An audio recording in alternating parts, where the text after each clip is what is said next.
Okay. So as I was mentioning, quantum physics is nothing but it will depict each object as a wave of possibility. And as I was mentioning one example, so how great people attain their peak achievements, especially one example as I mentioned. So Gandhi's wife mentioned when a journalist asked about Gandhi's achievement, she simply said, it is like, Gandhi was incongruent with his speech, thought, and action. As simple as that. Okay.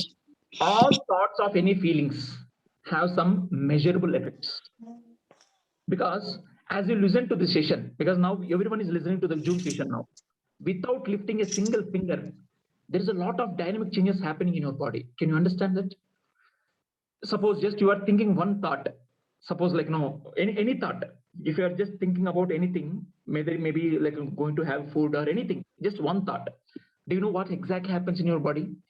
The pancreas and adrenal glands are busy in secreting few new hormones, and like a sudden lightning storm, different areas of your brain surged with electric current, releasing neurochemicals. And your spleen and the thymus gland, so they'll send mass email to your immune system to make few modifications. And there are several different gastric juices are flowing in your body, so that like it will digest your food. Liver is busy in processing enzymes that were not there a moment before. Your heartbeat fluctuates, lungs alter their stroke volume. The blood flow into the capillaries in your hands and feet that got changed. All this happened from just thinking one single thought. You are that powerful. So please be aware of what you are thinking and what are the thoughts that you are getting inside. That's very important. Okay, that's fine. How do we manage all these actions? There is one guy, one important guy in our body, that is brain. He is the chief executive officer of the body. Okay, so basically like no, we are getting a lot of unconscious thoughts daily. Okay, so doing a fresh daily morning and eating food, sleeping, so maybe whatever your daily routine activities, there are a lot of unconscious activities. So basically what happens behind that, let me mute one person.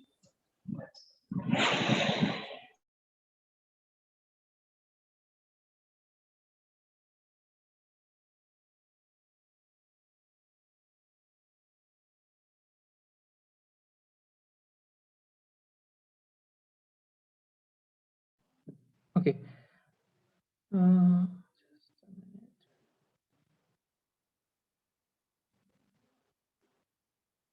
Fine. Okay, so sorry, I think there was some disturbance. I was about to mute. Okay, as I was mentioning, there are a lot of unconscious thoughts that happen daily. So behind that, what happens exactly? So there are a lot of chemical reactions. So a lot of chemical reactions. So that not only like exactly what we feel, but also how we feel. So everything is decided based on the thoughts that we think daily, and depends on that one, the chemical reactions are produced.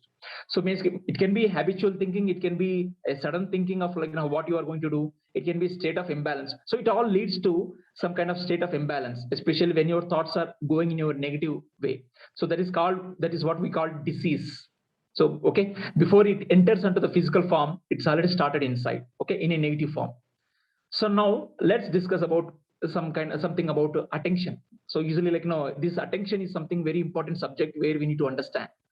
So when we pay attention, we are aware, especially if you like some music. When you like a movie while watching any movie on the Netflix or Amazon Prime, if you're liking, you put more attention towards it. You are aware and you listen everything whatever the characters are speaking in the series. Okay, and even now, so there are a lot of things happening around you. Suppose when you are watching a movie, the fan is revolving around, and there is a lot of sound on the refrigerator, and outside there is a car passing by, and there is a dog barking by nearby your house, but you don't bother about that. You are just focus on your content that you are watching, maybe the movie that you are seeing. Okay, so it's like attention is so, it's like a selective way of choosing what you wanted to have in your mind. Okay, just shifting your attention towards it causes a powerful surge. That means a millions of brain cells right inside your own head gets created. So if you modify your awareness, your brain is changed. It's as simple as that. If you want to focus on the dog barking, So your mind will immediately divert to that. If you want to focus on one thing, so it will divert. You have that power. Okay, so now think about a bitter memory in your past. Maybe I'll give some 30 seconds. It can be anything. It can be in your college life, in your family life, it can be childhood, it can be in your office, anything. Just think. What happens? What happens when you think about a bitter memory? It comes to your life. It comes to life actually. That means as you get that emotion, or maybe it can be sad, it can be angry, frustration. It comes to life exactly what the same emotion that you experienced that time. You are going to realize and have the same thing again now. Okay, so think about future anxieties again. Suppose you need to create you need to clear off EMIs. Maybe you need to get a promotion, whatever it is, your future anxiety, whether I'm going to get or not. So your attention brings everything to life, makes it real. It can be anything. Okay, so according to neuroscience, what it says is placing attention on pain in body make it exist. Suppose there is no pain in your body, but somehow you feel that my leg is paining. You're constantly thinking about that. Maybe after some time, maybe after a few hours, you'll really start feeling the pain in the leg very really. So that is something like which happens when your attention is focused on one area, because the circuits in the brain, what happens, they'll pursue the brain like to become electrically activated and go towards that point and create a pain. So you will be surprised if you change the attention from pain, then the pain will go. Even though there is a pain, if you remove the attention from that one, the pain will go. It's as simple as that. It's all our internal programming, how the brain is changing its nature and sending the electrically charged signals. Okay, if you repeatedly think of something, you focus your attention. That's what we neurologically become. Okay, and how are the nerve cells arranged? Okay, so neurologically wide, because those are all neurologically wide and based on what you learn, what you remember, what you experience. Okay, like what you think about yourself, how you think. So it all defines as you an individual. So you are nothing like a work in progress. So brain cells constantly will be changing. There is nothing like it will be static, rigid like that. Okay, it will be constantly changing. Now let's do one simple exercise. Are you there with me? Ready? Can you hear me? Hello? Can someone confirm? Yeah, Sir, you you're are audible. audible. You're audible. Fine. So let's do some small exercise. Okay. Okay. Now touch your thumb to the little finger. I'm saying, can you see me? Hope you can see me. Now touch your finger. Next, just follow the sequence. What I'm doing. Okay. Touch your finger to the little thumb to the little finger. Next, touch the thumb to the index finger. Next, touch the thumb to the ring finger. Then touch the thumb to the middle finger. I'll repeat again for the last time. Touch your thumb to the little finger. This is the first one. Next, touch your thumb finger to the index finger. Next, to the ring finger. Next, it's to the middle finger. Can you just do the same exercise for a few seconds until you remember it like without any difficulty? Start.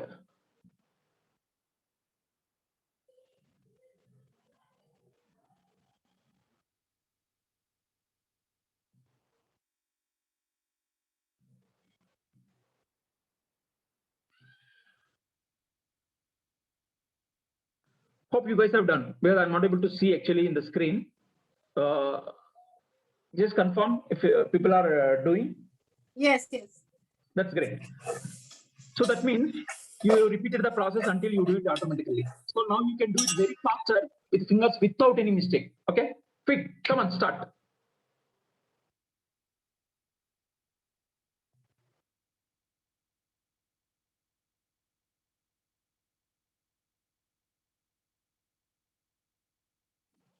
Okay, so basically what happens when you do this thing? So within few minutes of paying attention, you Yes. master the action. That means you initially it was difficult, but just within by focusing your attention towards that, the activity made little easy actually. That means you increased your level of awareness by intentional. like it's your choice basically whether to focus or not, but you focused. Okay, so that means you have increased the brain level of energy. Okay, and you kept your brain from wandering from any thought. So during this exercise, have you ever thought like there is a project deadline? Have you ever thought like tomorrow is my assignment, or like there is something? Nothing you thought. You just focused only on this exercise to ensure that the activity should be completed like with very ease, without any difficulty. Okay, that means neurologically something is changed inside, not just by thinking, but with your actions. Okay, now the same exercise, will do it in different way. Now close your eyes. Same finger exercise, the same sequence. Touch your thumb finger to the little finger, next to the index finger, next to the ring finger, next to the middle finger. Do this sequence, rehearse it mentally in your mind until you feel that it is very easy. Just close your eyes and start doing. Can you just close your eyes? Start doing the same thing mentally, rehearse as if you are doing physically. Imagine the whole sequence as you actually did.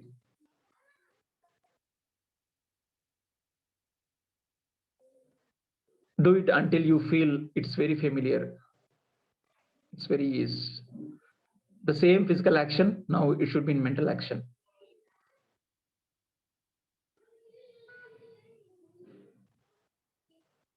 Okay, can you confirm if people are done?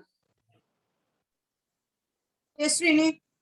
That's great. Okay, so that means what happened exactly now?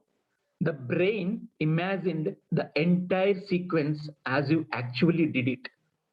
That means you have not done physically now, but you have mentally rehearsed it. So that what does that mean? You fired some set of nerve cells in the some part of your brain as if you were actually doing. Because brain does not know inside whether you are doing physically or not doing physically. It knows there is some action happening. Okay, so it will think it is real.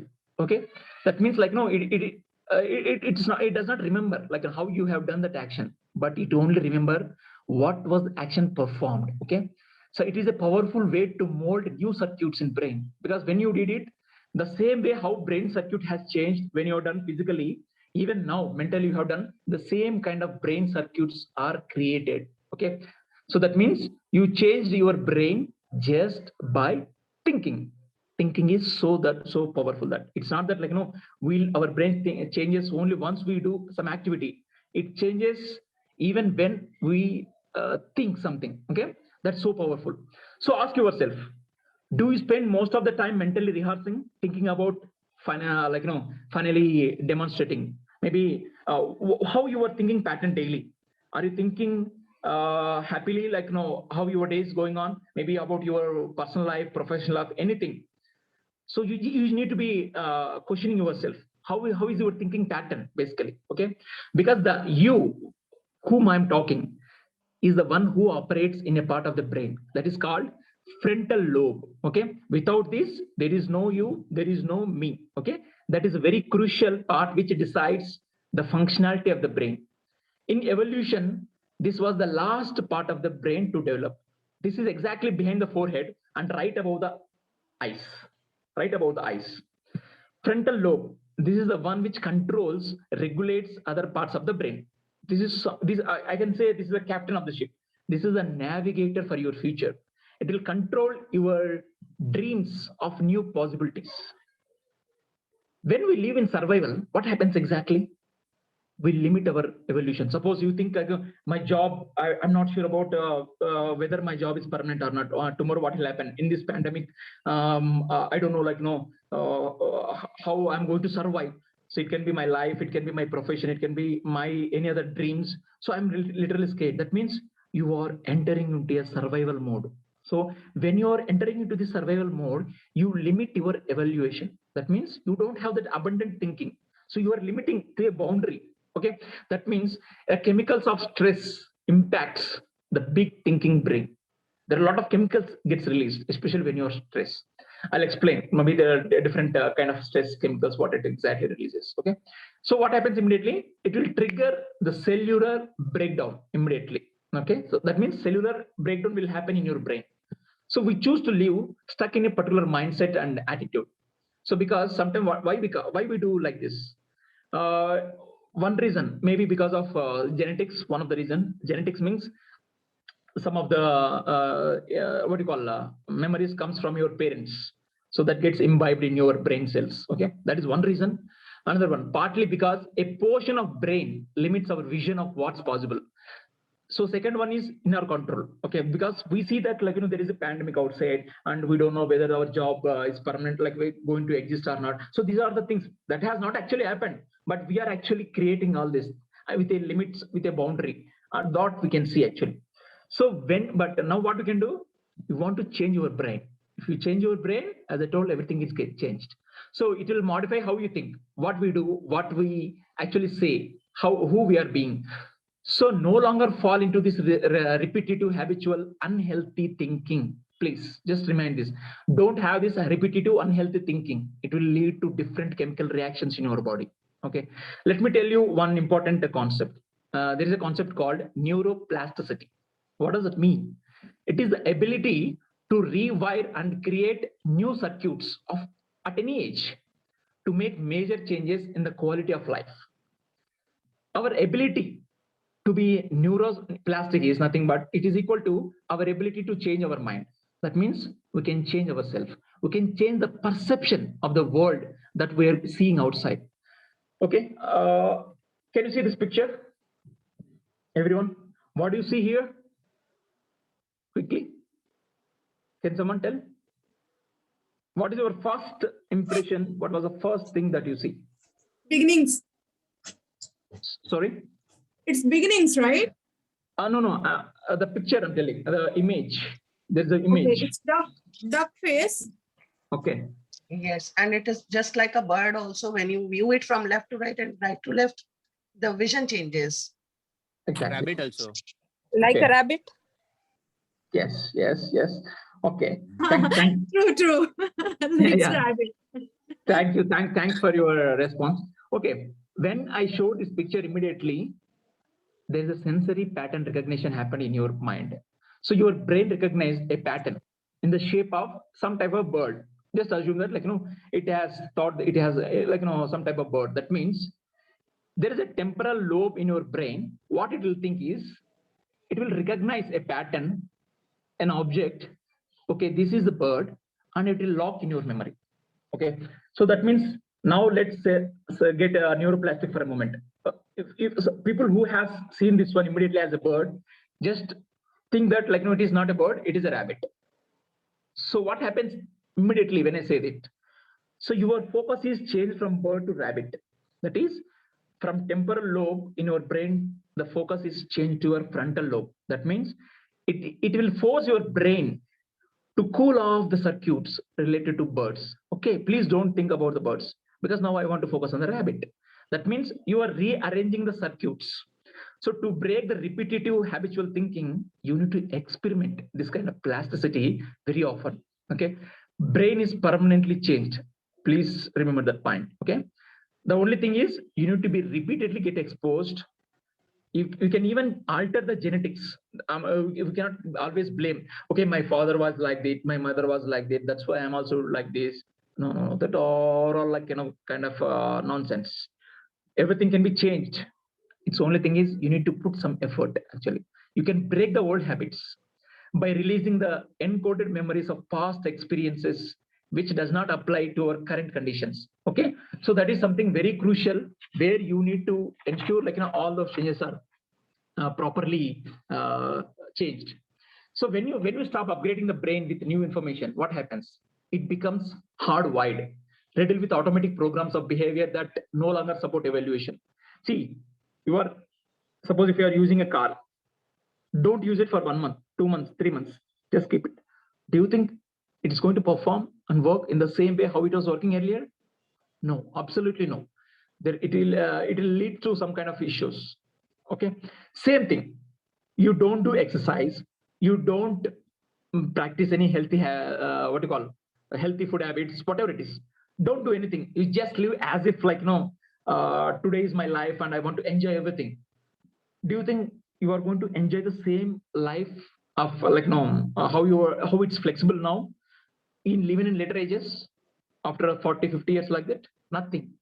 That means your bones get tighten. Okay, it will not be flexible. That's why after 60 years, if you're not in anything, you'll not be able to move anything. Like it's very flexibly. So in the same way, our brain also, if it is not upgrading with the new information, it will be hardwired actually. Okay, so the adaptability is the ability to change. That is what we need to inculcate. Okay, believe in the possibility of another reality. That is what it is required actually, irrespective of what is happening outside. So Dr. Martin Luther King, Gandhi, there are a lot of people actually, they believed in this one. Outside external situations were very worst.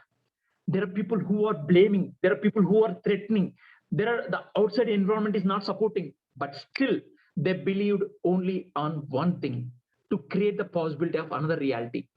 They just thought, Gandhi thought, India should get freedom at any cost, whatever it happens, whether I'm living or not.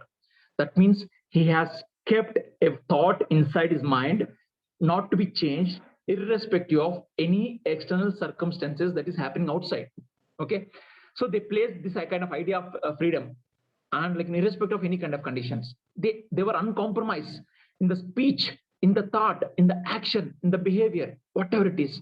They are so powerful, they did not change anything, they stick to that one. Okay, so the world has changed at the end because of that person with some single thought that happened inside. So we can also keep a dream or ideal in our mind, and we can also focus towards that. Okay, for extended, but it should be focused for an extended period of time. It's not that like, oh, one day I'll focus and next day again I'll come out and next day I'll focus. No, brain will not understand like that. It has to be focused, it has to be repeatedly given that kind of attention, then only brain will create certain neurochemical reactions towards that particular area. Okay, irrespective of our external environmental circumstances. So we have the capacity to revive the brain. So the power that made the body, it will heal the body, because spontaneous healing, what we refer to that the body is repairing itself, is the disease without using any traditional medicine or traditional surgeries or drugs. Okay, just believe in a single thought of desired aspect in life, independent of circumstances. We can call upon greater mind and take people to a wonderful future. So you need to come out of these emotional addictions.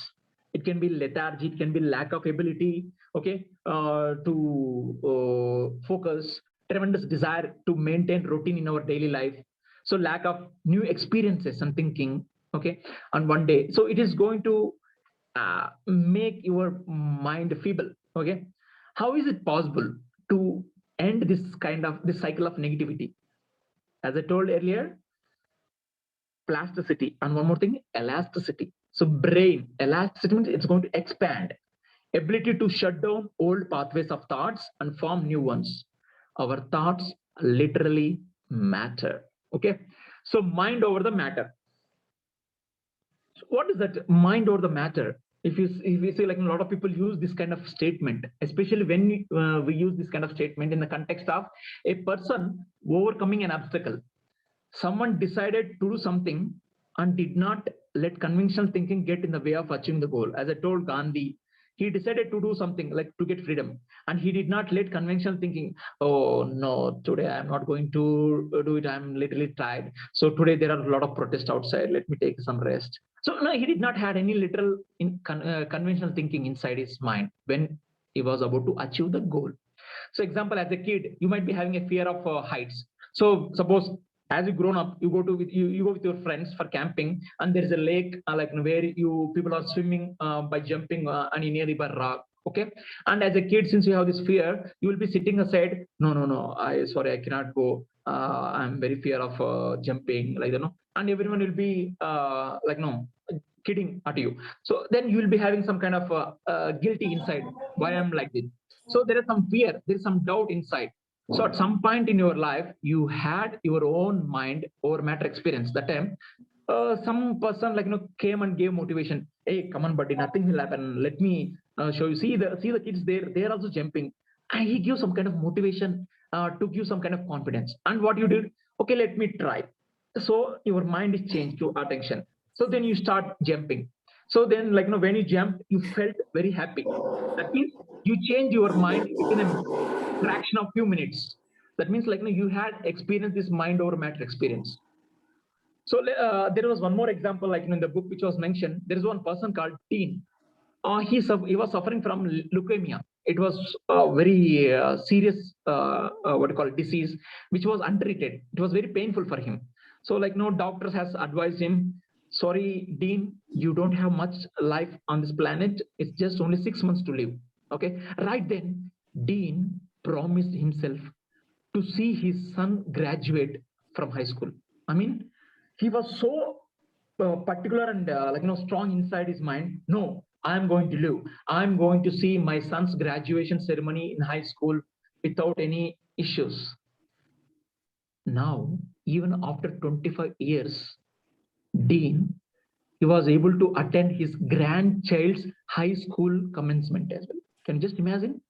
He was just thinking whether he can survive till his graduate his son's graduate function, but he has that strong belief inside, and with which he attended even his grandchild's high school commencement. What's the secret? When the author asked Dean, "Hey Dean, what's his secret? How could you do it?" So then Dean said, "You just have to make up your mind. That's it. It's very simple." Okay, a lot of people have reversed their conditions, healed their own bodies. Okay, let me discuss in detail now. There are 4 pillars of healing. First one, an innate, just please be very careful this topic, because this is something going to revolutionize, and it's going to help you a lot actually in all aspects of our life. It can be personal, professional, anything. Okay, the first one, an innate higher intelligence gives us life and can heal the body. How many of you believe that there is an innate higher intelligence that is lived inside of us? It can be divine, it can be spiritual, it can be subconscious, it can be anything. There is some inner power inside which gives life in every moment. If you can tap that intelligence, okay? If you can tap that intelligence, you are going to direct it to start working. That's right. You are not able to tap it because we are not aware. The same power keeps our heart beating without interrupting, like in more than 1 lakh times per day, without stopping to think our and without stopping thinking our heart 40 million times it beats per year. That means 3 billion pulsations happen over a lifetime of 70 to 80 years. All this happens automatically. That's right. There are a lot of things happening in your body. So there is an elevated consciousness that is happening in your body, which we need to evidence it. That is the greater than will, like more than whatever you think, it's more than that actually. So suppose when you are giving a thought to our heart, it is actually pumping 2 gallons of blood per minute.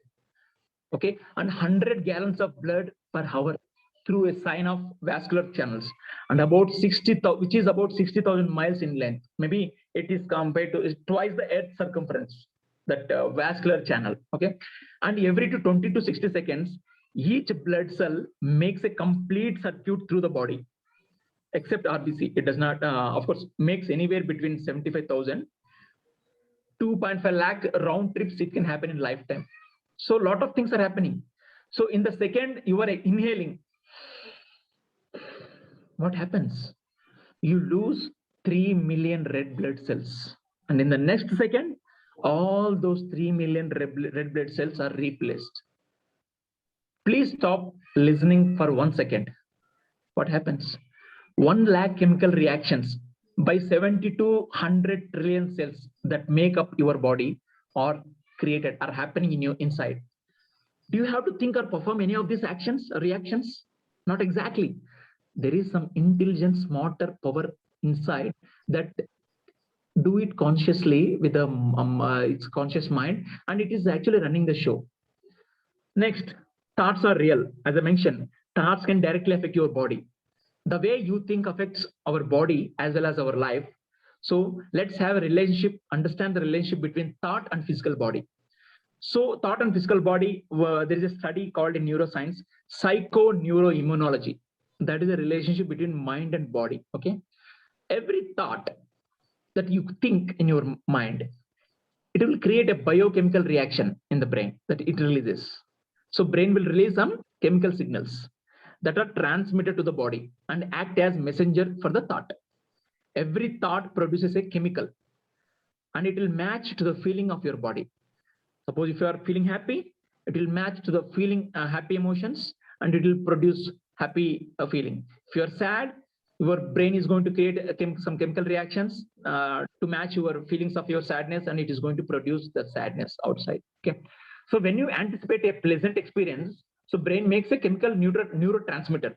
Just understand this word neurotransmitter. I'll keep on telling this thing. Okay. So what this one it will do, it will release a hormone called, I mean the chemical what I mentioned, it's a dopamine. What it will do, it will turn the brain and the body of that experience and it will make you feel happy, excited. Okay.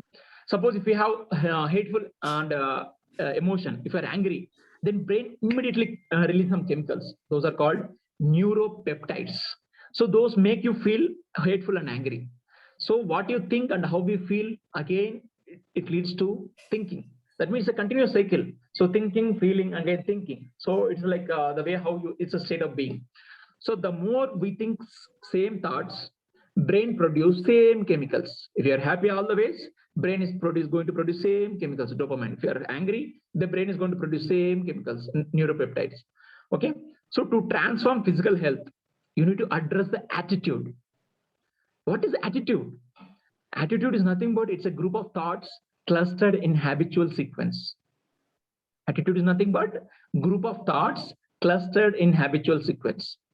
So it's all about our conscious effort. How we observe automatic thought process inside. It can be harmful, it can be happiness, anything.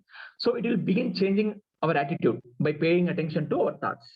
Okay. So you have to be very conscious in thinking, respected to if you repeatedly do this kind of conscious thinking, it will become unconscious thinking. Initially, it might be conscious, but after some time, repeatedly when you do it, it will become unconscious. So we must consciously think about our every action. It takes awareness, it takes effort to break the cycle of unconscious thinking process. A new attitude will come as part of this process. A new attitude will lead to a new habit. That's how the habits are formed. Okay. The third one, we can reinvent ourselves. Of course, yes. As a changed person, we rethink yourself into a new life. People has restored health, as I mentioned just a few minutes back. But how come they do it actually? It's just a conscious decision to reinvent themselves. What is a conscious decision? Breaking away from daily routines. That means suppose you are gossiping, you are just wasting your time outside of your productivity. Spend time alone and to just retrospect of your action that you wanted to perform. Think, examine and speculate about what kind of people you want to become. You need to ask this question to challenge to challenge your deep held assumptions. What if I stop being unhappy? What if I'm suffering? What if is an important question that you need to ask yourself. What if I stop doing? So then it is going to explore you. It's so much of what you call possibilities. So these what ifs lead to other questions. What if I'm not happy? Like that, suppose that is one question you asked. What is the other question? Like, which people do I know who are usually happy? How do they behave? How could I be like them? What do I want to change myself? So you will think all these questions which will explore your possibilities. So that means you need to gather information. That is an important step on the path of your reinvention. Okay, you need to gather the information.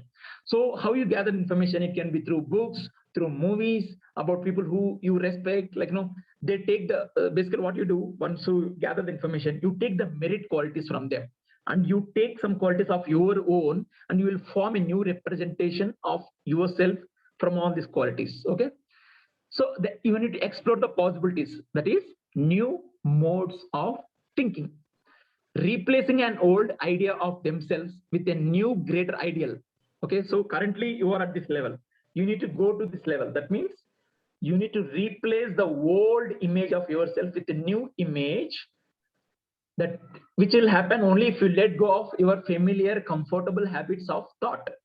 You need to get it off at any cost. So daily, every day, you need to mental rehearse what this new person would be like. So it has to stimulate your new neural circuits, which was not there. So it will change the way how your brain and mind works.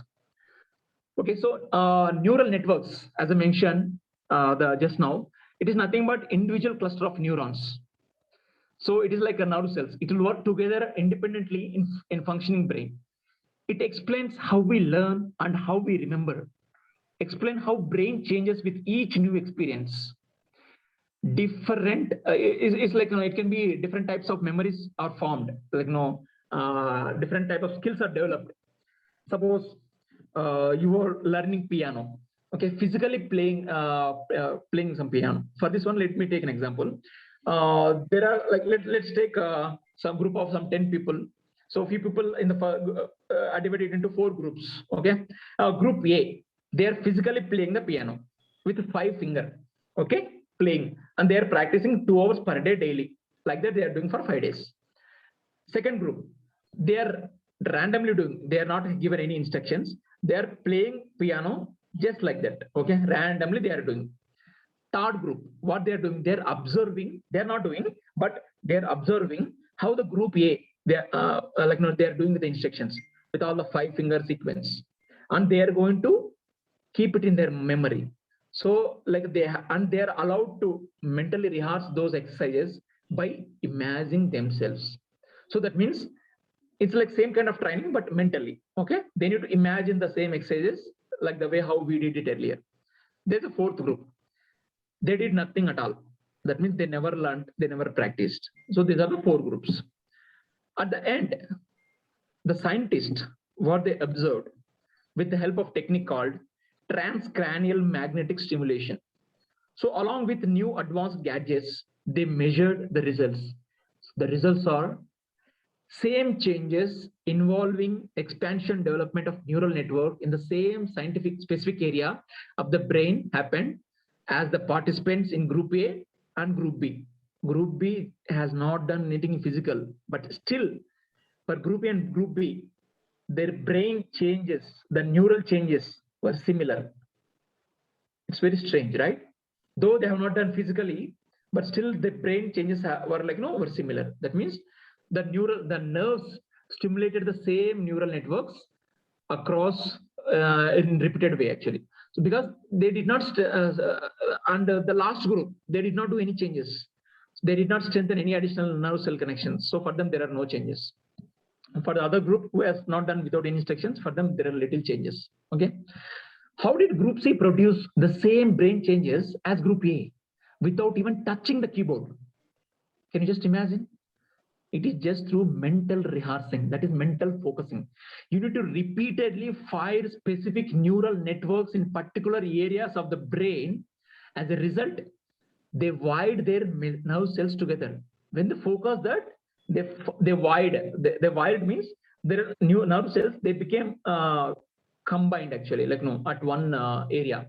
So this concept in neuroscience is called Hebbian learning. Okay. So nerve cells that fire together, that wire together. Maybe this is one of the fundamental statement of this whole book. Nerve cells that fire together, wire together. So for enriched connections between them, we need to fire them. Okay, the 4th one, we are capable of paying attention so well that we can lose track of relative space and time. As I mentioned earlier, the one gentleman, Dean, he came out of this issue, and when he was asked, how could you do it? He just told, just make up your mind. That means you need to put a great effort. The decision to make this process, the most important thing in your life, that means you need to break away from customary schedules, the social activities, chit-chatting outside, television viewing habits, maybe all these routine habits which are killing your productivity. You need to come out of this routine schedule. So what they has done is, usually they sat every day. I'm talking about people who have achieved this through the mental rehearsing. So they sat every day at one place and began to reinvent themselves. So that means they visualize about how they wanted to achieve their, how they wanted to see their new image. Okay, made this as important thing day doing anything. So devoting every moment of their spare time to this effort.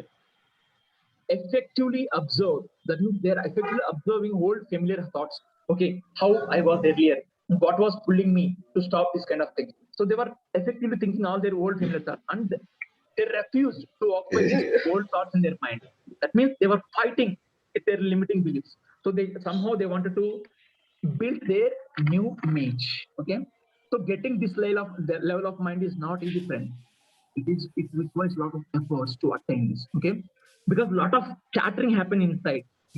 If the mind is untrained, a lot of chattering happen inside. Okay, initially a lot of doubts also will come and fears whether I will be able to do it or not. I think I'm putting so much of effort, but I'm not getting results. But think one thing. Think one thing. You need to pay the attention to your thought. It will be easier. The process will become easier.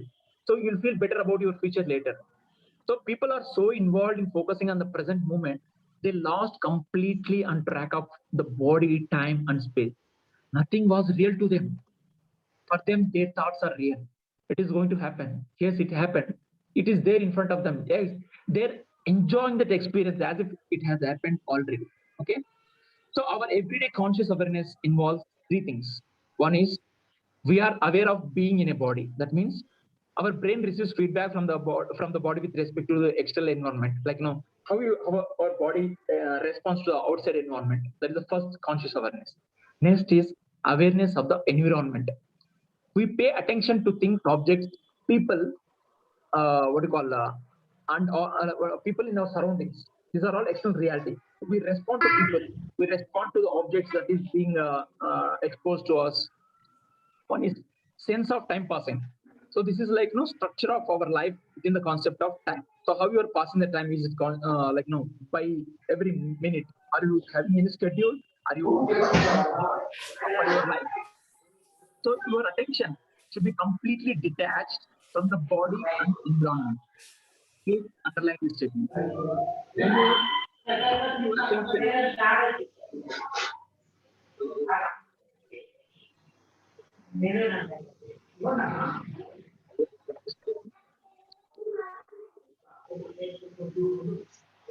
okay. What is that you need to do? So you need to have the complete attention. When you are having this complete attention, you need to detach yourself from the body, from the environment. Eventually, the concept of time vanishes. After opening 1 year, suppose when you are doing meditation for one hour deeply, you feel that it will be like 1 minute. That means if you are so involved in something that you like, that you are doing, time just vanishes like that. That means you are disassociating yourself from the sensations of your body and the environment. So there are no distractions in the mind. There was no time, no body, no thing. That is, nothing is there except your thoughts. You can master this skill. So you can allow the brain to rewire. So you can change the life. So this is as simple as that, like you're putting more effort. Okay. So now come to about attention, as I was mentioning. This is one of the important aspects to fine tune your brain. So as per the neuroscience, there is a lot of change happening in your brain architecture. So you pay attention to the experience in a given moment. It can be passive stimulation of our brain circuits. When you do passive stimulation, there is no internal change in the brain. It has to be active stimulation. That means just by flow, some stimulation is happening. For that, brain will not react. It has to be actively stimulated. Okay. Suppose while you are reading or while you are listening to this call, okay, so many things are happening in the background. There may be some cooker noise. Okay, there may be fan revolving, and your son is crying. Okay, and like you can feel some warm air outside the window. There are a lot of things are happening, but you are focused on listening to this Zoom session. Okay, that means you are very attentive. That means you are selectively activating different circuits in your brain and filtering the rest of all the things. It's as simple. So for this one, there's a frontal lobe, as I mentioned, in our brain. It will help us to sustain this attention on any one thing. Okay, so frontal lobe is the main reason why we are able to focus our attention. Okay, as I was mentioning, plasticity. So the brain changes in response to every experience. It can be bad, good, happy, sad, whatever it is. So every new thought, brain has the potential to be modified, okay, which can be modified at any age. So like it is not that like at the age of 40, 50, 60, 70, my brain stops working. It is not going to adapt. Nothing like that. Your brain has the capacity to modify at any age. So there are some German researchers where they recruited a few people like some 24 people who are who can juggling. So juggling some kind of exercise. So they divided into two groups. So one group they used to practice this juggling daily for 3 months, and one group there is no juggling. So after this 3 months, they have done this MRI scanning. Okay, before and after. So in addition to this MRI, there's another technique called Oxel-based morphology. There is a technique. So which will detect the structural changes in the brain, in the gray matter of neocortex. So like group A, it has a measurable increase in gray matter. So there is a lot of changes in their visual cortex and their motor cortex. I'll explain this later actually. Okay. So as a result, what happens in the adult brain? It has the ability to grow new more cells. And second group, there is nothing much change actually. And one more thing, meditation. So even meditation, it can change the way how your brain works. It can alter the brainwave patterns. Also, it will grow new brain cells because of inner mindful attentiveness. Now we are discussing so much about brain, mind, everything. Okay, Srini, tell me, what is brain and mind? I'm really confused. Can you please help me out? Okay. See, brain facilitates thoughts, impulses, and act to control and coordinate both what you call physical and mental functions. Without brain, no other system in body going to operate. Okay. So basically, brain is nothing but it's like a folder. I can say it's like a so brain is it's like a bigger concept, but I can say. But actually, the mind is something which is actually working. So we can define mind as the brain in action. So the brain in action is called mind. For a dead body, there is no mind. For a dead body, only brain is there. For living beings, we have brain and mind. If the brain is in action, that is called mind.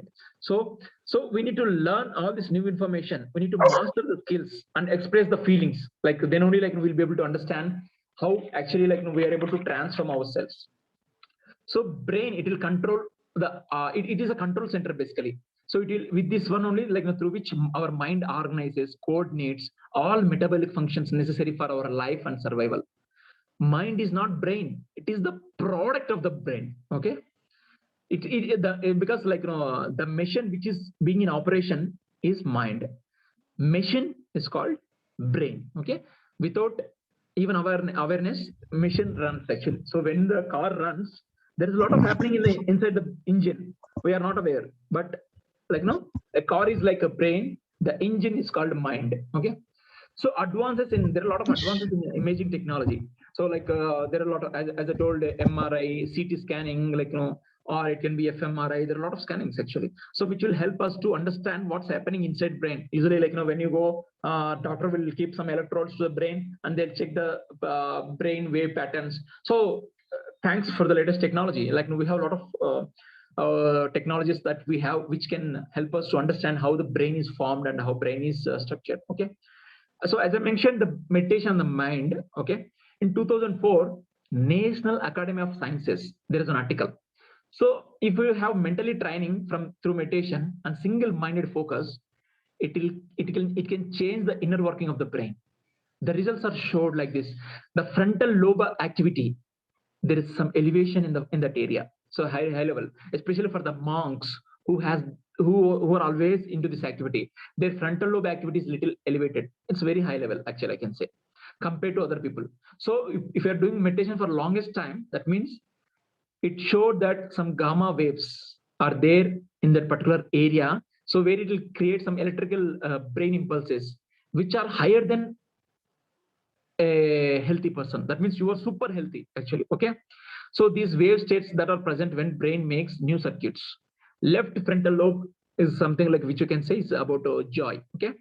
So the consciousness, as I was mentioning, brain and mind can be made to work together by practice. We need to put this effort with the help of brain and mind. So brain, it is an organ of central nervous system. Okay. So brain is a organ of our central nervous system. It's the greatest number of nerve cells will be clustered together in that particular area. So more neurons are there.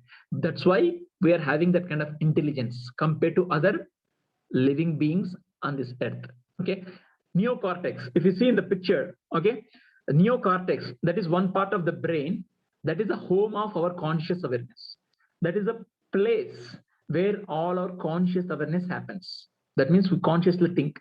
Each nerve cell link up to 40 to 50,000 other nerve cells. Okay. There is a cerebellum. If you see there, okay. So cerebellum is like, every neuron connects to million other neurons. Okay. So basically neocortex is conscious, midbrain, cerebellum, brainstem, this is subconscious. So these are the two important variations. Okay. And brain, it can consist of 100 billion neurons. It is connected to in a myriad and in 3D pattern shape actually. Okay. If they link together and fire together, neural network is going to fire. Okay. It is going to form like anything.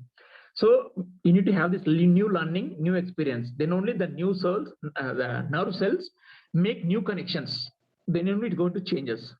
So basically what I can say, brain is a biocomputer. Okay. So it is called like a biocomputer. And consciousness, which is there in the neocortex, it is like a electrical current which runs the current computer. Okay. It is very important for us to survive, to lead our life normally. Okay. But the another type of intelligence I was talking about, it is within us, that constantly, consistently giving us life to us moment by moment without any of our help. That I call like a innate intelligence. Correct. So that is what I can say. So to discuss more in detail, so subjective consciousness and objective consciousness. So subjective consciousness is nothing but it's a conscious mind, that is neocortex. It will enable us to express ourselves as a thinking self. That means with our own traits and characteristics. It can be ability to learn, ability to remember, create, ability to have a dream in our life, whether to choose or not choose. It's consciously we're thinking everything. This happens everything in the neocortex consciously. That is called subjective consciousness. So when people, maybe other one is objective consciousness. So objective consciousness, it is like what I can say, it is subconscious. It is separated from your thinking brain, but works in other parts of brain. Okay. So basically where exactly this is related to is your midbrain, as I mentioned, cerebellum, brainstem. So here, midbrain, cerebellum, brainstem. So this is objective consciousness. Okay. With this, the brain processes millions of automatic functions every second on a cellular level when we are not consciously aware.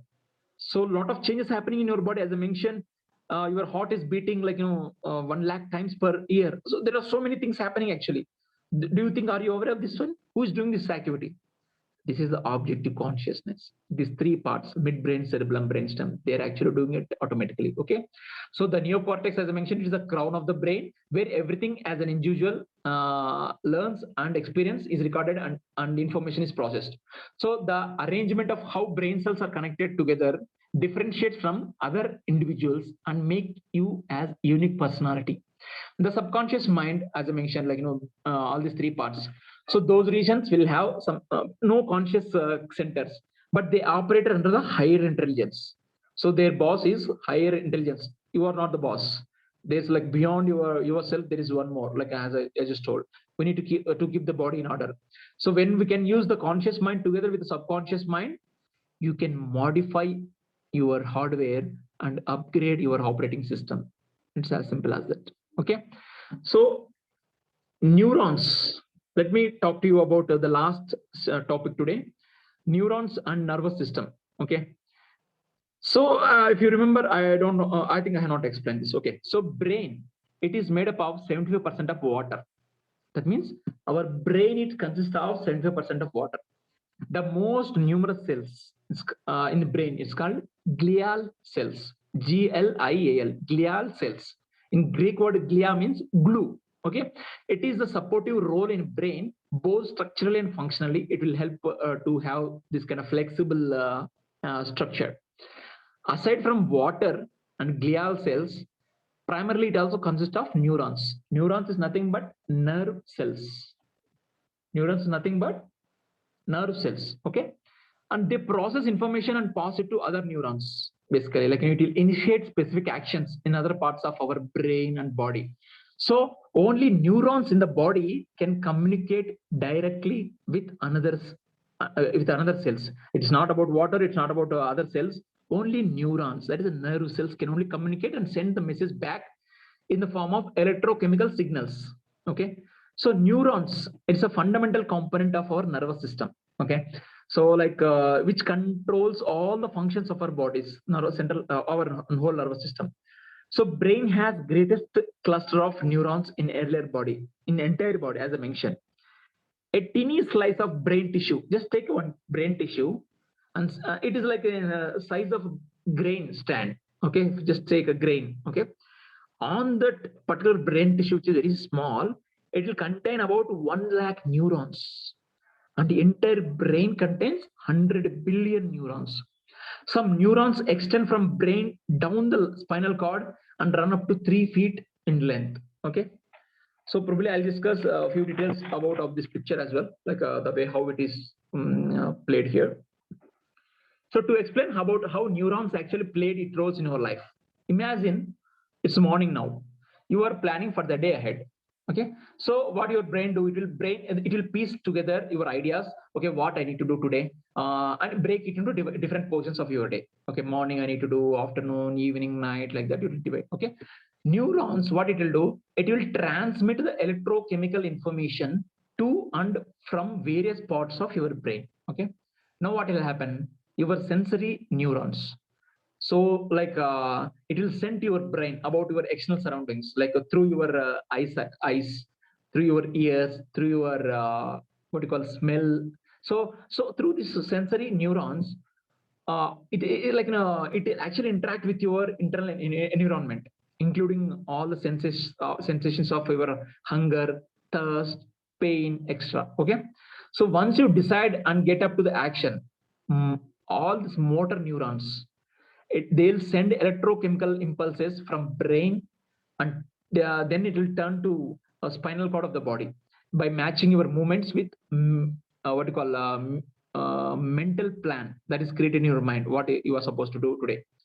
So let's discuss about these components of the neuron tree, as I mentioned here.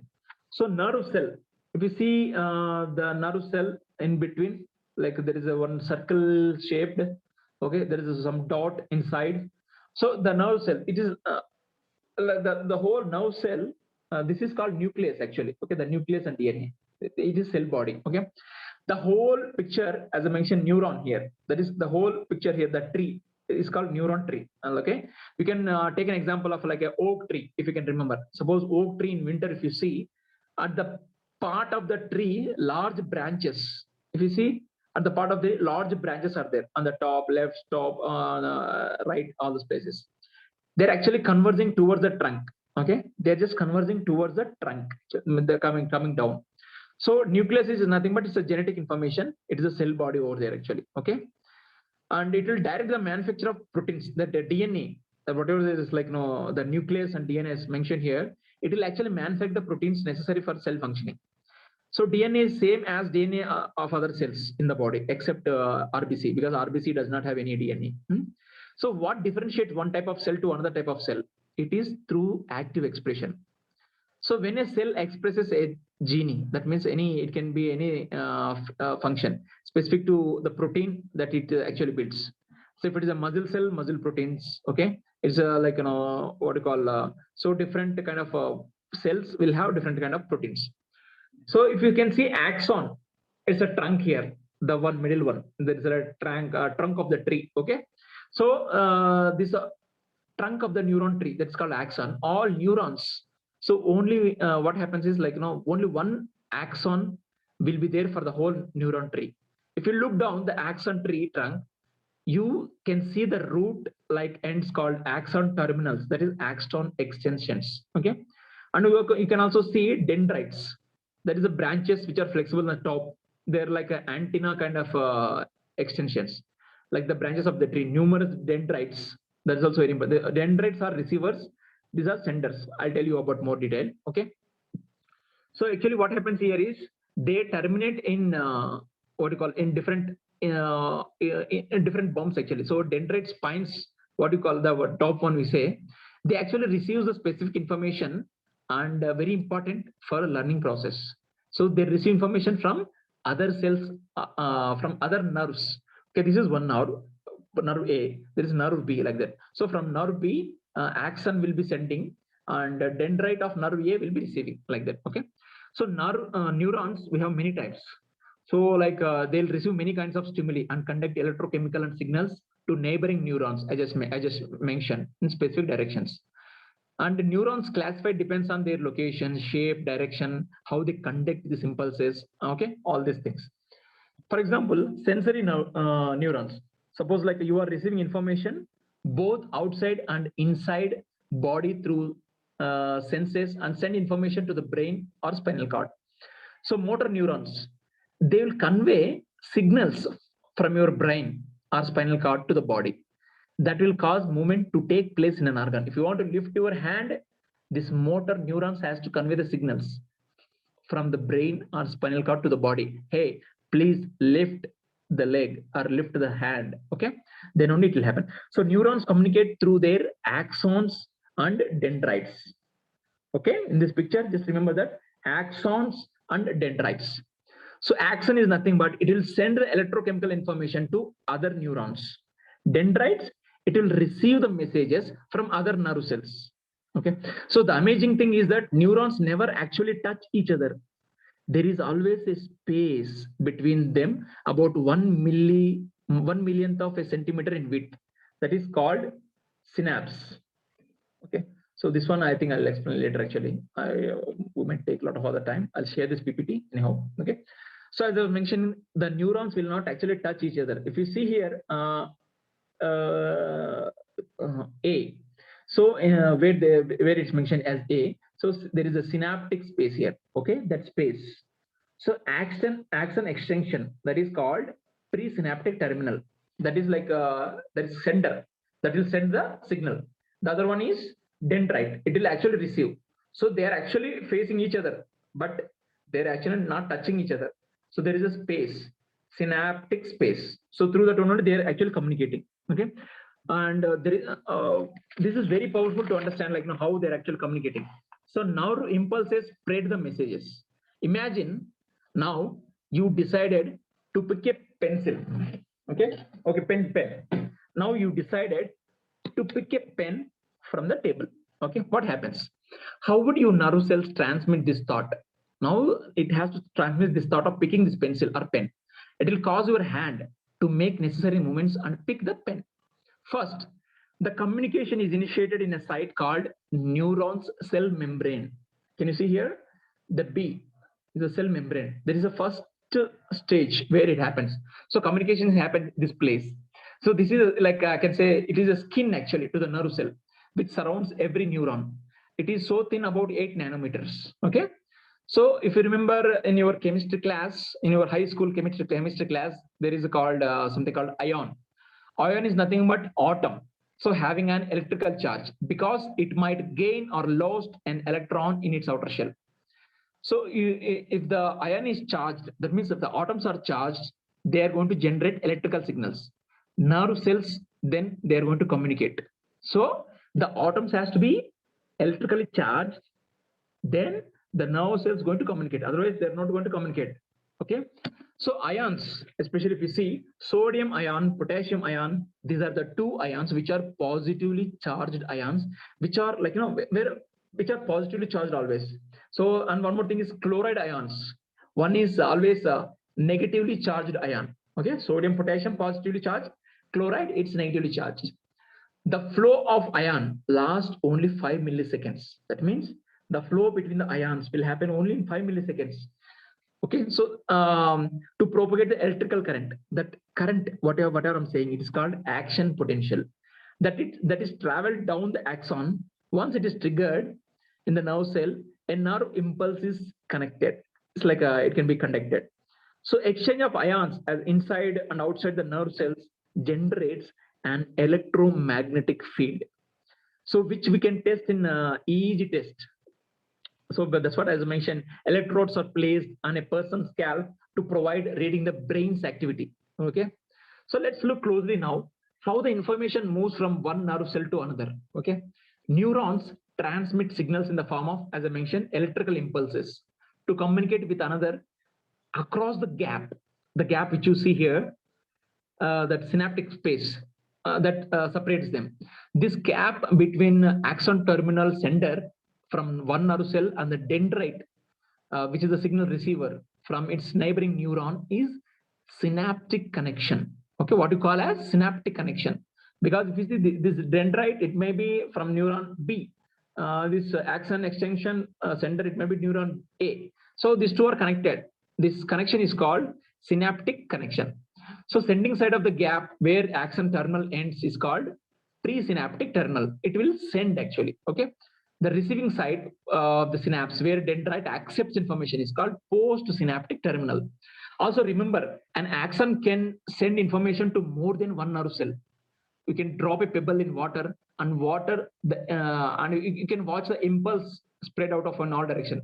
Just watch water, drop a pebble in the water. So some ripple is formed. So this impulse is created across the lake at some distance. That is called divergence. Just see here in the picture A. That is called divergence. Also remember, an axon can send information to more than one nerve cells. That is in the divergence. And also like in the convergence, what happened? A single nerve cell can receive messages as its dendrites from multiple nerve cells. So it can send to multiple cells. It can also receive from multiple nerve cells. It's called divergence and convergence.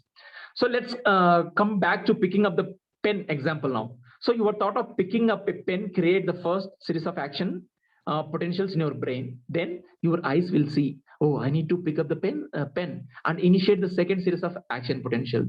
Then your occipital lobe, that is a part of your brain responsible for vision, it will register the image of the pen in your mind, what you see. Then the temporal lobe, which is responsible for the association, what in conjunction with the memory storage. Okay, I think I remember this image sometime. So it will get that image from your learning. Then it will associate your learning to this image. That's how it happens. So of what you see, with what it what you call resembles about pen, which creates another series of action potentials. Next one, your frontal lobe. It is responsible for your higher mental activities. So it is always allow you to maintain your attention. Okay, now I need to pay attention and I need to get that pen in my hand. So you are focusing that attention. It is happens in frontal lobe. Now the frontal lobe and parietal lobe. So parietal lobe is nothing but it's a motor portion of the brain. It is responsible for general sensory functions. With the help of these two lobes, it will help you to initiate the action of movement. That is like with the help of your arms, hands, and fingers.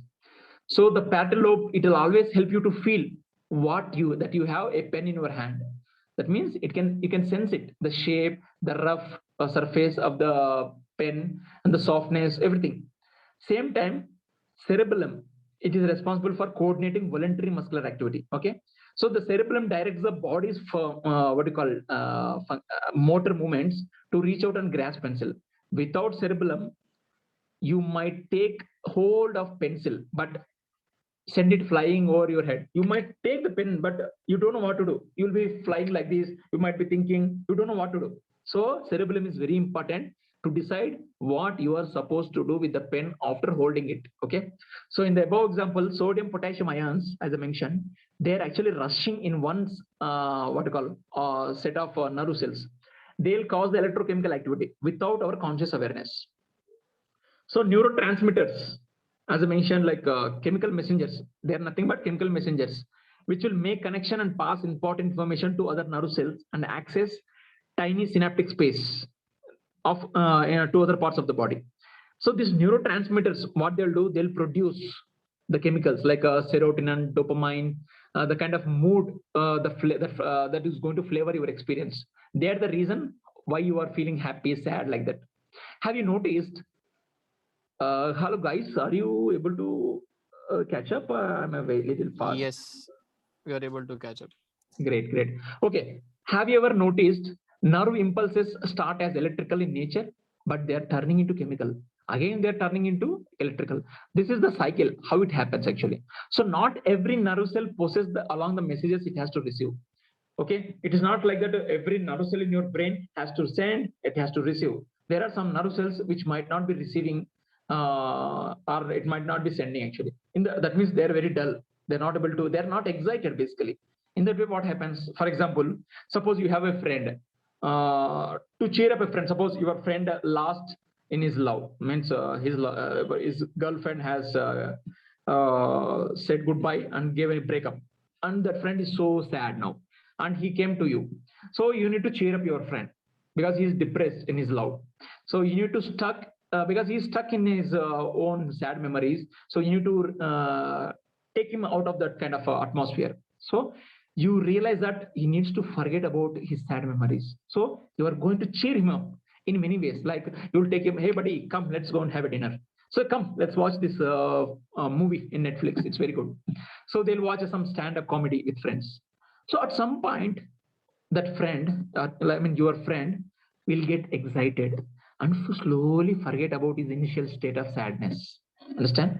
So same here. So nerve cells, when they are changing from a resting state to an excited state, in a much same way your friend did. But the thing is, one form of stimulation sometimes may not be enough for the nerve cell to be excited.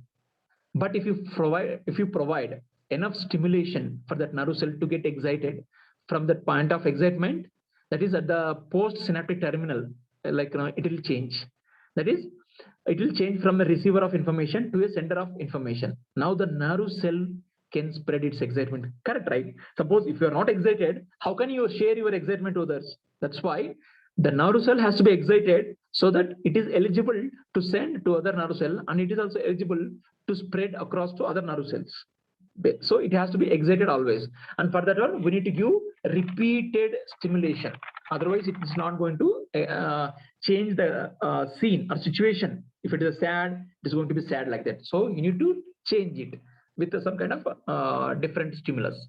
So when neurotransmitters are released at a presynaptic terminal, okay, this is okay here in the picture if you see. So when the neurotransmitters are released at a presynaptic terminal, okay, that means neuron sending point, they generate an electrical impulse at the post-synaptic terminal of the receiving nerve cells. Okay, so they'll generate at a sending point and they'll receive at the ending point, that is post-synaptic terminal. So this electrical impulse has to travel from the dendrite to the cell body and down the axon before the neurotransmitter completes its jobs. So neurotransmitter, as I mentioned, it is just a chemical. So it is going to establish the communication link between neurons so that the message travel in the brain happens. So there are a lot of types of neurotransmitters. They are found in various concentrations in specific parts of the brain, which depends on the function they do.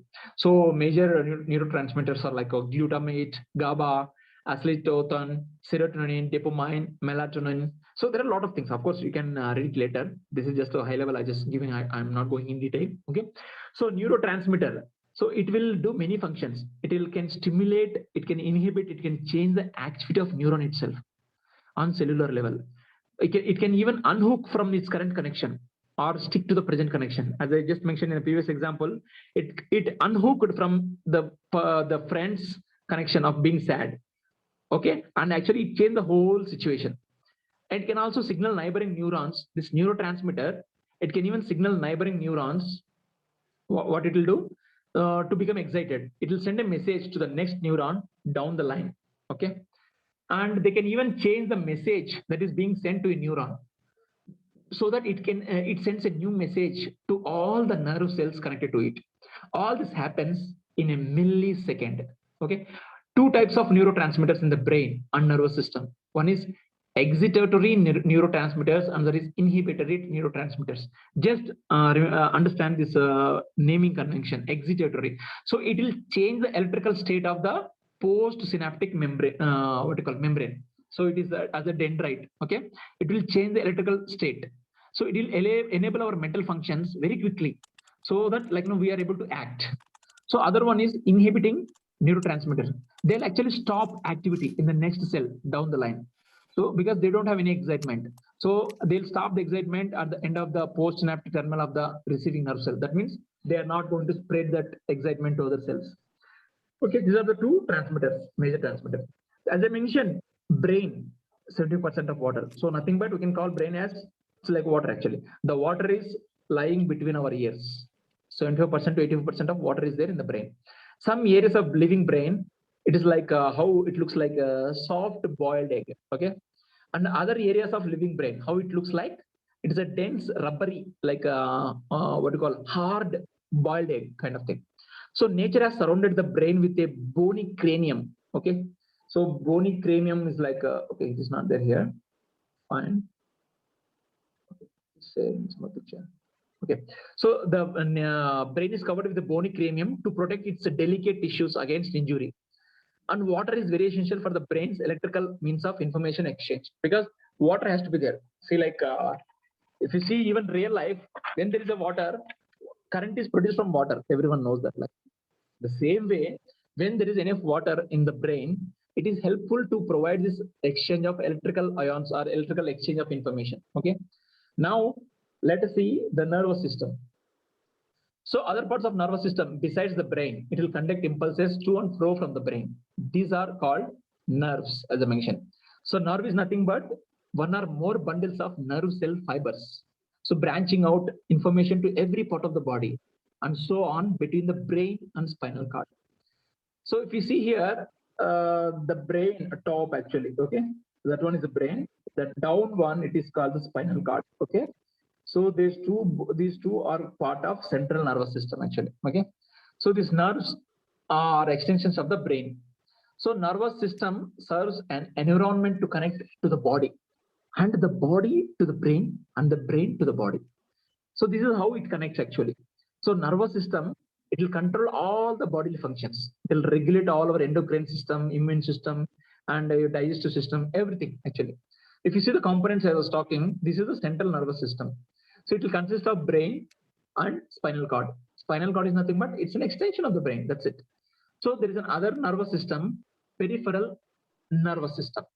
So what it is, it includes all the nerves that are outside the brain and spinal cord.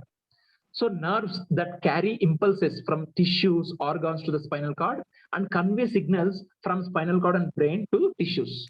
So it is this way. Okay.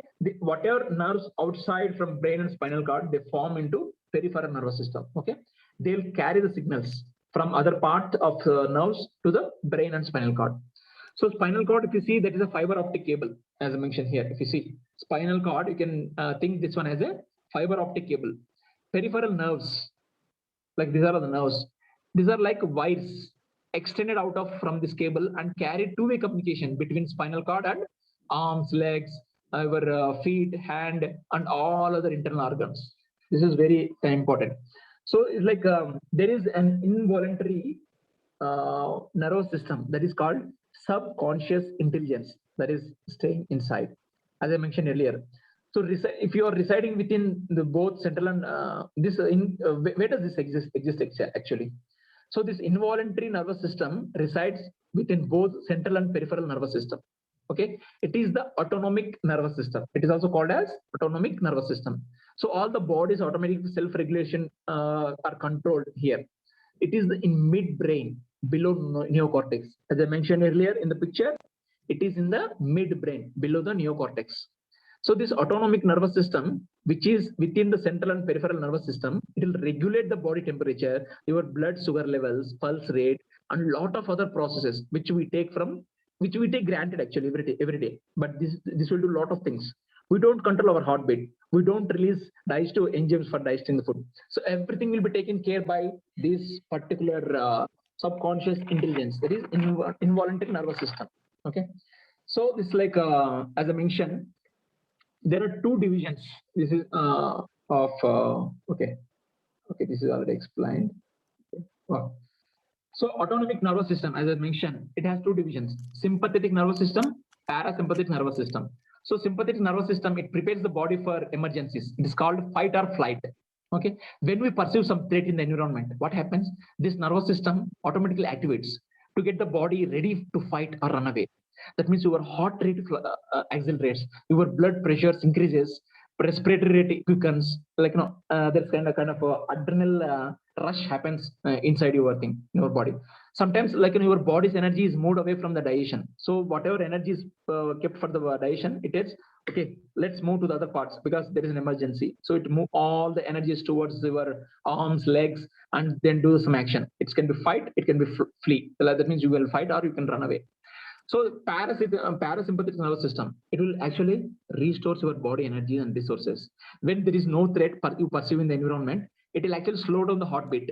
It will increase every day to what you call to have proper digestion, and it will relax your body. It's like how you feel just after finishing a big dinner, very fat, huge dinner. You feel relaxed. You want to take rest. Okay. And there is one more thing, like voluntary nervous system. Okay, voluntary nervous system is nothing but it's conscious in nature. So we are able to think with our own choice, what we are thinking, what skills do we need to develop, what are the actions. So basically we use our brain and nervous system to control these decisions, whether to eat or take a walk or sit and read a book. So this voluntary nervous system, what it will do, it is a houses it is a house for our conscious mind. Okay, and based on that only we are able to take our choices freely. This nervous system is located in the part of brain that is in the neocortex. The neocortex is state. And involuntary nervous system and what you call voluntary nervous system. Involuntary and voluntary. Okay, voluntary is nothing but, as I mentioned, it's a conscious. Involuntary is nothing, without involuntary it's happening. Okay, so this it's important to explore our brain from cellular level. That's why I'm explaining all these things. Now let's explore the anatomy of attitude. So if you just to give few information, a few details.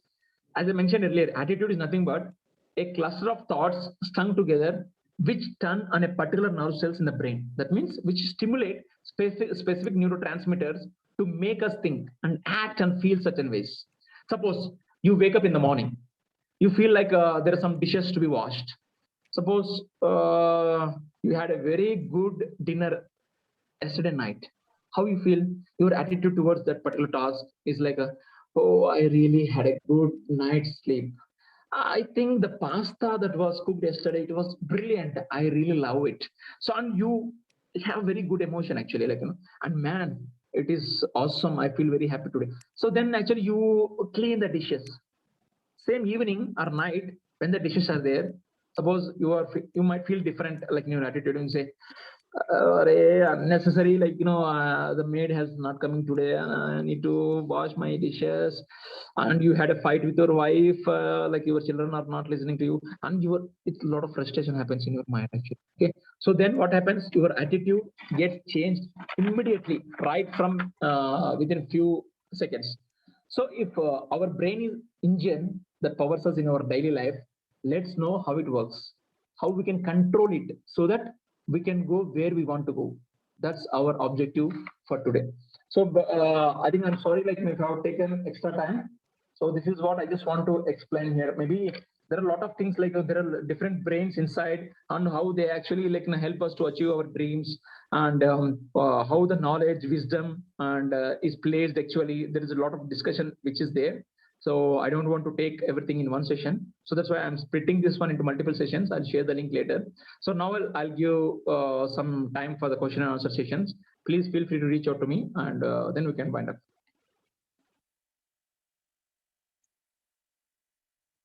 Yeah. Hi guys.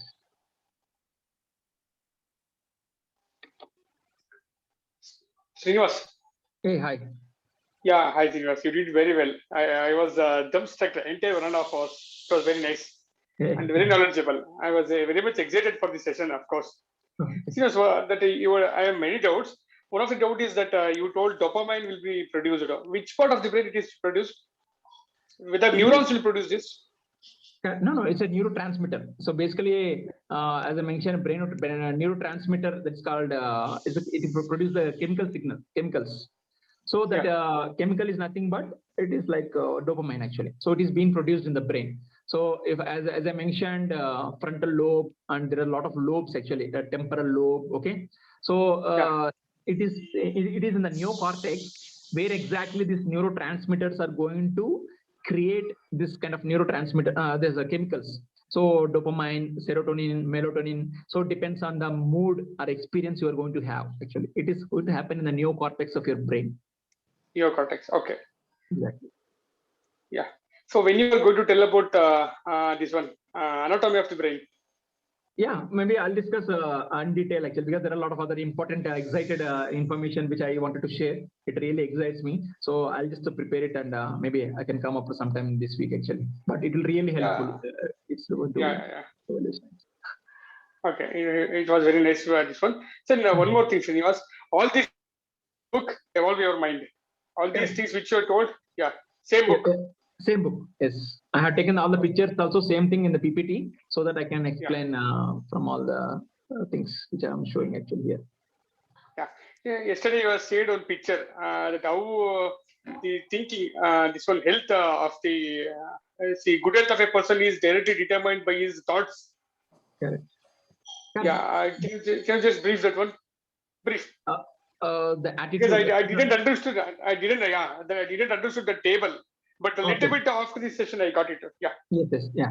So probably let me give one simple picture actually have. See, if you want to have something to be achieved, like first you need to have the knowledge towards that. If you want to experience something, suppose if you want to have any kind of thing in your life, once that knowledge is gathered, it will turn into experience.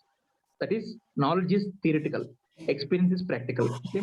Once you get the experience, you get the feeling. Okay, it can be accomplishment of achievement, it can be anything. You will get that experience, that emotional feeling, actual feelings. After getting feeling, you will understand.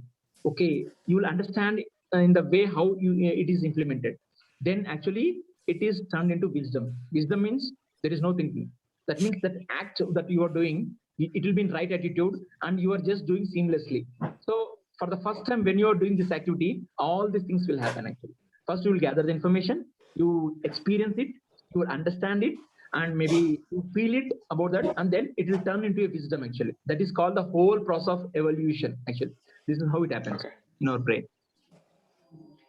Okay. How about that health is determined by the attitude. See, bad attitude is determines unhealthy. Yeah. That's what. Yeah, I'll tell you. Because when you are feeling stress, what happens? I told there is a stress hormone that is called cortisol. There is a stress hormone that gets released. So what that is, cortisol hormone it will do, it will actually directly attack the immune system. Okay, that means it is going to change the hormonal imbalance actually in the inside your body, and it is going to cause that kind of stress and that kind of imbalance here, and that's why it leads to depression, disease like that. That's why whenever someone is angry on you, whenever someone is doing some notorious activity on you, or blaming, scolding, beating, whatever it is, maybe if you want to think very positively, of course. Most of the time I'm just saying if it is like voluntarily, then you need to do it differently. But in general, I'm telling, if some kind of unexpected harmful situation happened from outside, you just need to think that okay, that person is losing his immunity because unnecessarily he's don't just react or respond to anything like to that actually. Just be quiet first for a few seconds, a few 1 or 2 minutes. Think that inside in your body what's happening. That guy, cortisol hormones are releasing. It is impacting his immune system. Oh my goodness. Let me not be angry. Otherwise, it is going to impact even my immune system. I don't want to do like that. So I wanted to be peace. So maybe this is one shift of change actually when you do this. Okay. Yeah, a good idea. You need to maintain. You need to have your healthy immune system. Okay. Okay. Thank you, Srinivas. It was an excellent session. Hey, thank you. Thanks. I'm excited for next session when you are doing it. Probably. Sure. Yeah, I'll share it maybe sometime this week. I'll share. Yeah. Okay. Thank you, Srinivas. Yeah, thank you. Hi guys. Anyone else? Thank you. Thank you, Srinivas, for such wonderful presentation. Hey, thank you. It ignited a lot of thought process into my mind. Okay. And very, very elaborate preparation and very simple explanation. And thank you very much. Look forward for your next session. Definitely. I'll just share the link accordingly. Thank you. Thanks for attending. Anyone else want to share your experience or any doubts you have? Feel free to come up. Okay, Srinivas, Shashank this side. Yeah, hi Shashank. Yeah, thank you for this. It really improved my vocabulary. Now, couple of things. Okay, I mean, if I want to use this in my life, okay, one is absorbing, second is applying. Okay, Yes, just take our own example. We are doing speed reading. How correct. do we fire that neurons to make it more faster? Okay. So as I mentioned in one of the slide, so not slide, in the discussion, suppose when you are thinking about any action to do, it can be any task. So first you need to treat that one as very important in your life. Okay. And maybe you need to keep a schedule, and all through the day, even in spare time, you need to keep on thinking that activity. Okay. So this is something very important for me. And as I mentioned, you need to break up the routine schedule, the way how you are living. It can be you are watching television. Maybe it's not that like no, at least for a few days till it becomes an habit. It's not that like no, lifelong I want you to not to watch TV or come out of the schedule, but till this habit, new habit becomes as part of your DNA, like no, it becomes a inbuilt feature in your DNA. So this is the process that you need to do, like maybe daily for 1 hour or 45 minutes sit alone at one spot. So maybe it's like kind of a meditation, but it's kind of visualizing also. So visualizing the task, okay, you are able to do the speed reading very easily, like but before doing this, what you need to do is you need to understand the mechanics. I think we are all understood the mechanics, like which we already gone through this workshop. So what is speed reading, how it works actually. So before doing anything, we need to have, because knowledge without experience is called intellect, and experience without knowledge is called ignorance. The interplay between these two worlds is called wisdom. That is very important. Without having knowledge, if you are trying to just experience blindly, it is not going to help us. It is just only on the paper. So for this one, what you need to do is, so we need to mentally rehearse. So as I told, our brain, it needs a repetitive firing. Okay, that neural networks. Okay, if you want to form some kind of pattern, okay, the nerves has to be stimulated regularly. It's like, it's not like for one day today I'm going to fire it up and next day I'm going to drop because of some external some work actually, and next day I got fired up. So there is the pattern is missed actually, if you see here. Okay, so that kind of pattern brain will not understand. So basically we need to what you call have this kind of repeated pattern and fire continuously till the brain registers subconsciously. That means even the speed reading, just like whatever techniques we are learning, maybe we need to mentally rehearse. As I taught you, I mentioned you a couple of what you call exercises, games.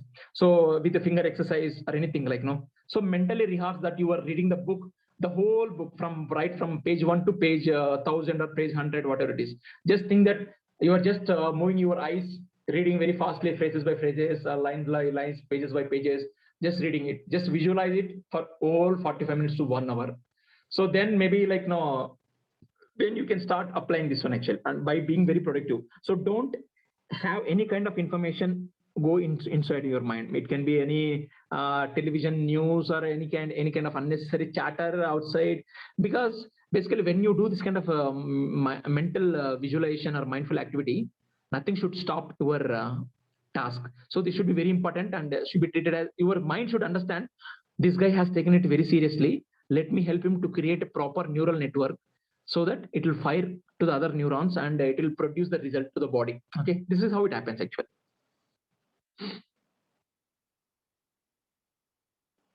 Is that answers? Yes, thank you so much. I think I have got entire thing in my mind now. Okay, I think I understand input output now. Thank you so much. That's great. That's good. Thank you, Shashank. Hi guys, anyone else you want to share some experience or you want to share some thoughts? I'll have to see it once more to understand the whole concept. But Yeah, it's very depth actually. to layer, next layer, to next layer, to next layer. So if you're all kind of like, but it's a very good entire book you have summed up. एक overview आ गया है. I think एक बार वो neuropathy बनना पड़ेगा ये सीखने के लिए किसके बाद क्या होगा. I'll share the recording. Maybe if you want, you can just have a look whenever you have some time and go through that. At least I will see. I know that. So thank you. Yeah, no problem. Okay. Hi guys. Any other one want to share? Okay. No, Srini, thank you so much for such a beautiful session. It was so long, but it was so interesting also, as I said Yeah. before. Yeah. I wanted to get into this, as Supriya said the same thing. It is flowing right now. We just got the graph and we need to walk on. That's it.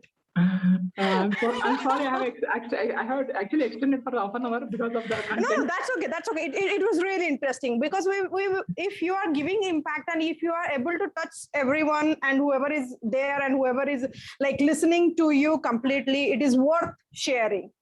Actually, Thank you. Thanks. It's all very Thank you. technical terms and also it takes time. That's it. Otherwise, That's it. It's okay. It's okay. Yeah, it's complete because you're going so deep, right? It doesn't matter whether it takes time or it's something like you are going beyond time. That's Correct. completely fine.